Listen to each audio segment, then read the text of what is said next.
All right. Welcome to the channel. We're not in Cory's kitchen, but we're here with Cory in a kitchen in Iowa. And today we're going to do something a little bit exploratory, and we are going to make wild turkey snack sticks. So last fall we made some venison snack sticks. They turned out pretty good. Venison summer sausage. And since we have everything, we're going to try and turn Cory's turkey hunting prowess into some delicious snack sticks.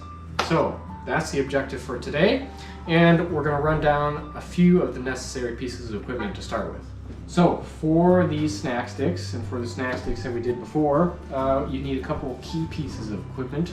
First is a turkey, not equipment, helpful. But we have about 5-ish pounds of turkey breast.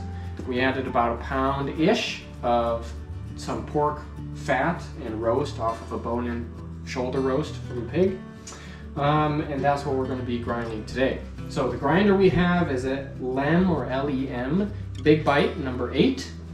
And this does a pretty good job. And then we're going to also use the 5-pound LEM or L-E-M sausage stuffer. So that's what we'll make the snack sticks with. We're going to stuff these casings, so 21 millimeter collagen casings, smoked. Last time we did the 19 millimeter for the venison snack sticks, which I think turned out really well, but it went super duper slow, so that was a little bit painful.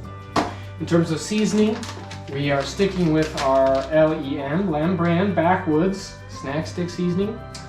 These are both the pepper seasoning, just as something to try. And we're also going to spike our turkey snack sticks with some hot pepper, high temp cheese. So that's everything you need. We're also going to vacuum seal these when we're done, but nonetheless, that's the equipment that's needed to make snack sticks. And so we're going to start by doing a rough grind on all of our meat. So we're going to start with a rough grind. So you can see we have our rough plate in here. Everything that can be pre-chilled is pre-chilled in the freezer, and our meat is still quite cool / partially frozen. So that's pretty important both for texture and for safety. And so we're going to do a rough grind first. We'll mix in our seasonings and our cure, then we'll do a fine grind, and then we'll do the stuffing. So that's the overview for today. Now we're going to get rolling. Hit it.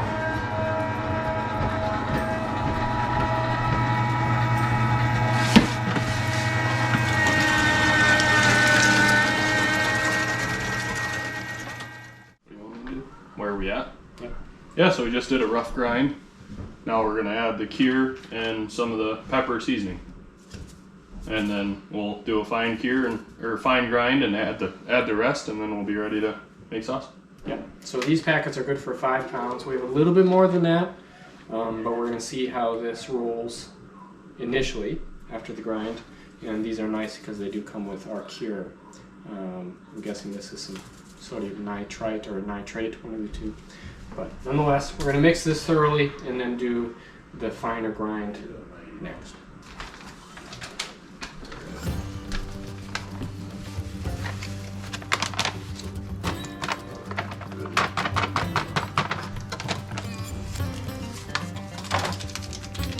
You're gonna add all the cure? Yep. I thought we did that. We add water after the fine grind. Yeah. Okay.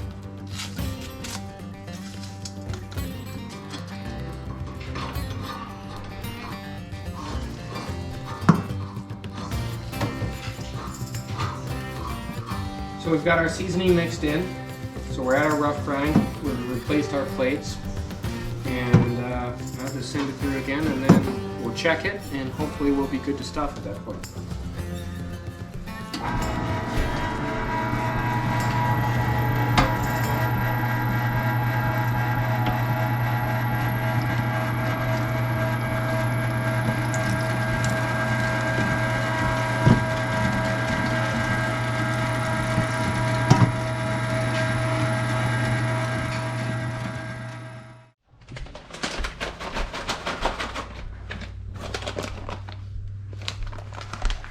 What are we doing? Adding cheese, high temp cheese.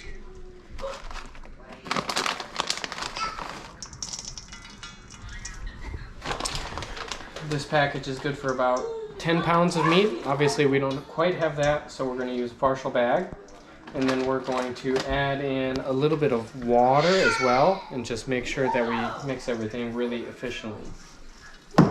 So everything was pretty homogeneous coming out from that second grind, as you can see. And now just more mixing by hand, and then we'll add a little bit of water before we put it in the sausage stuffer. Again, we're using our 21mm casings. We have our 5-pound stuffer here, and this is actually the smallest nozzle that comes with the sausage stuffer. And add some more cheese. More cheese? I didn't use half the bag yet, so. Say when. Good for now.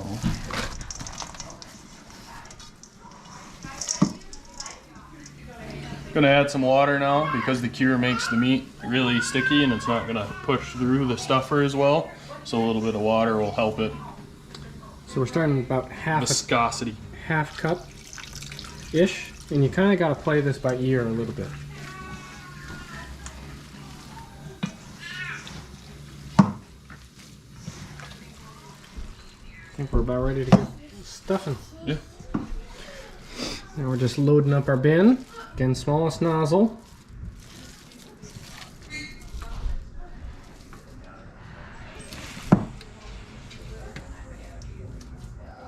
We're just about going to fit it all in there. It'll be 2 runs, eh?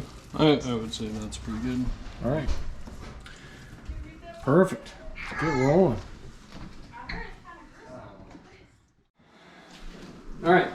So we've got our tub loaded. No pressure on yet. And we're going to load our casing.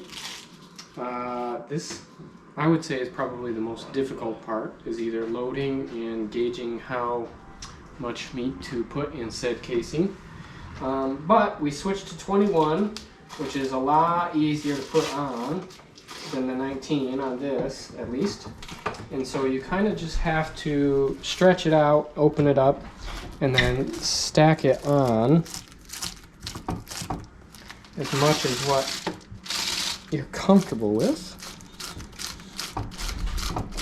And like I said, this is far easier than the 19 was, which is why we switched. So we'll see how the finished product is, but as a whole, we're off to a good start. So we've got the entire nozzle pretty well stacked.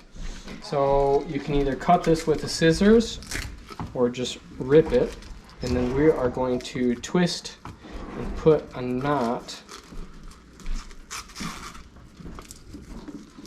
in the end of this casing. In this casing, there's no need to soak it or anything. Piece of cake. So now we're knotted, and that is our end. We're ready to go. Cory's way ahead of us here. So push in the pressure release valve while we start. Oh, slow down. So we've got some air in it that we're trying to avoid here. Okay.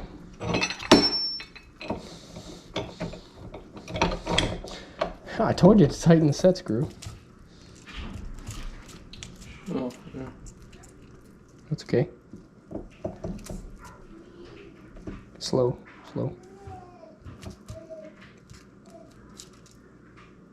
Okay. Okay. These are going to be giant. Good. Good to go? Yep.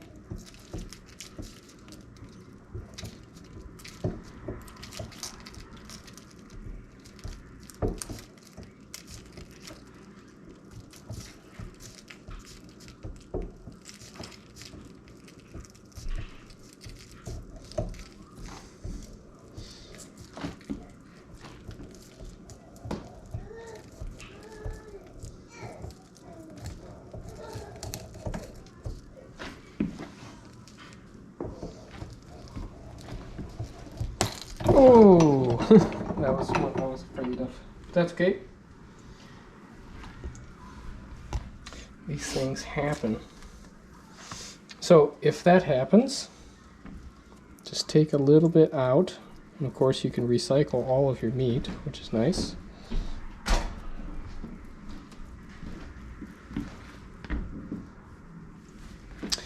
And all you have to do here is knot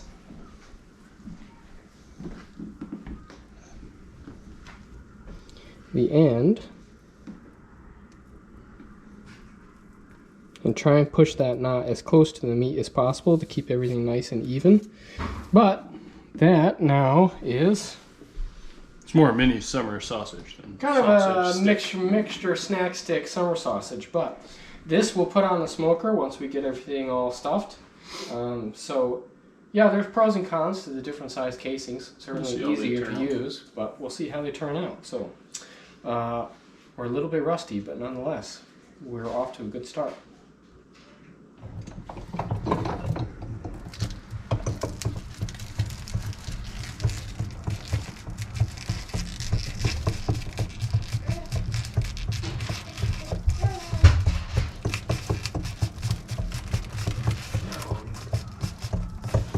Good.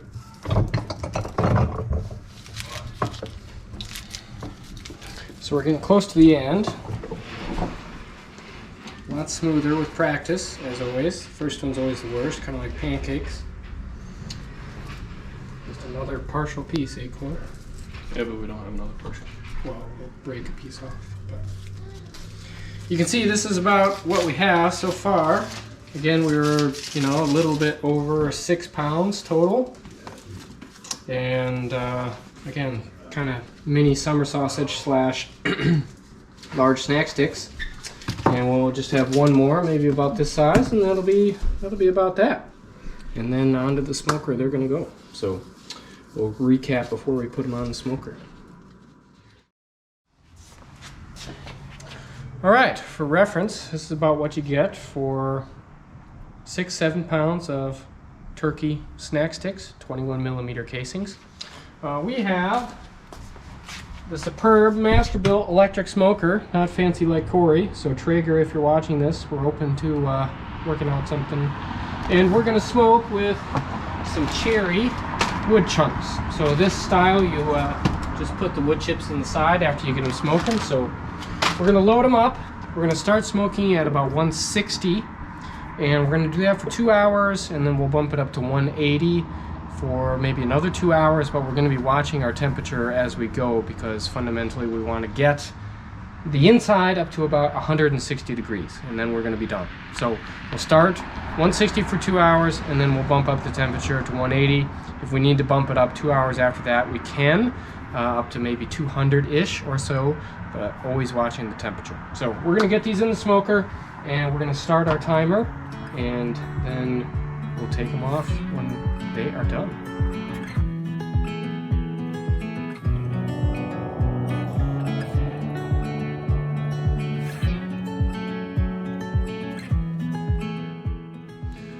So we've hit 160 degrees. So it took about 5-ish hours. So we bumped up the temperature up to 180 and then up to 200. Because these are a little bit thicker, that's probably why it took a little bit longer. But we're gonna pull them off and then head back inside for the next step. So smoky, smoky, smoky.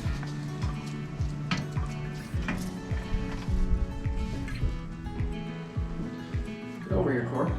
Sous chef. So we picked up some really nice colors. Some of the ones on the bottom by the heating element of that smoker got a little bit too much color, unfortunately, but the rest I'm really pleased with. So the next step is an ice bath. So we want to cool these down as quickly as possible, and the best way to do that is an ice bath. We've got some ice cold water here, and we're just going to start by tossing them in there. So this helps to set the casing and help with the overall texture. Get in there, Cory. Grab some hot meat and dump it.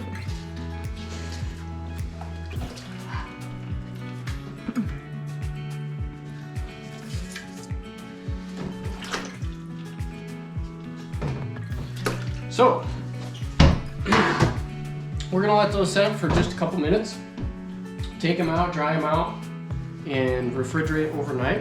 And then we'll catch you in the morning for a taste test. And we'll vacuum and seal them up so that they're ready to transport and freeze. Simple as that.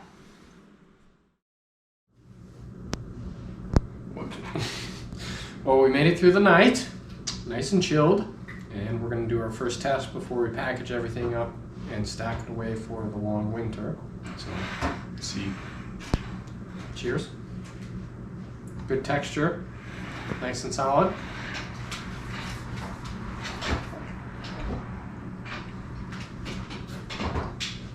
Thoughts? Pretty good. Yeah. Yep.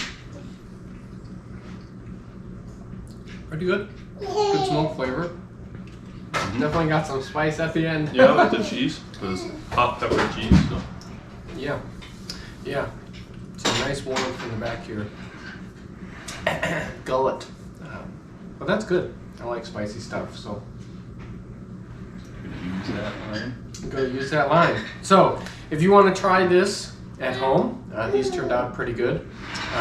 We've put all of the links to everything that we used in the description below. Hopefully you find it helpful.